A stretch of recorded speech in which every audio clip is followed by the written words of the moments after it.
Hi hello friends, welcome back to Karaikudi Chettinad tasty சமையல். இன்னைக்கு இந்த சமையல் என்ன பார்க்க போறோம்னா, சிம்பிளான டேஸ்டியான பூண்டு சட்னி எப்படி செய்யறதுன்னு பார்க்க போறோம். வாங்க வீடியோக்குள்ள போலாம். பூண்டு சட்னிக்கு என்னென்ன தேவைன்னு பார்க்கலாம் வாங்க. 15 சின்ன வெங்காயம் உரிச்சு வச்சிருக்கோம், ஒரு பெரிய வெங்காயம், 20 பல் பூண்டு, 8 வரமிளகா, ஒரு நெல்லிக்காய் சைஸ் அளவு புளி. உங்களுக்கு காரத்துக்கு ஏற்ற மாதிரி வரமிளகா சேர்த்துக்கோங்க.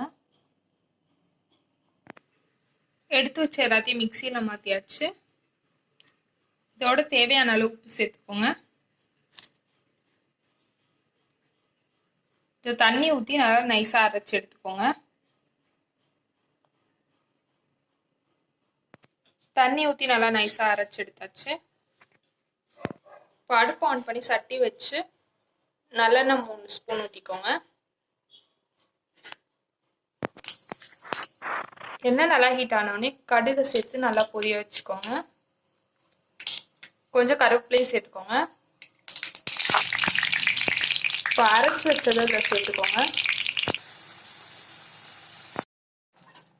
சிம்மில் வச்சு 5 நிமிஷம் நல்லா மிக்ஸ் பண்ணி விட்டுக்கோங்க.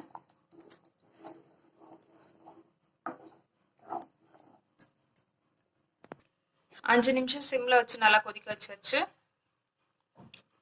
அடுப்பை ஆஃப் பண்ணிக்கோங்க. அவ்வளோதான், சிம்பிளான டேஸ்டியான பூண்டு சட்னி ரெடி. இந்த வீடியோ உங்களுக்கு பிடிச்சிருந்துச்சுன்னா லைக் பண்ணுங்க, ஷேர் பண்ணுங்க, கமெண்ட் பண்ணுங்க. அண்ட் மறக்காம சப்ஸ்கிரைப் பண்ணுங்க. பக்கத்தில் இருக்க பெல் ஐக்கானையும் கிளிக் பண்ணுங்க. அப்பதான் நாங்கள் போடுற வீடியோ உங்களுக்கு உடனே நோட்டிஃபிகேஷனாக வரும்.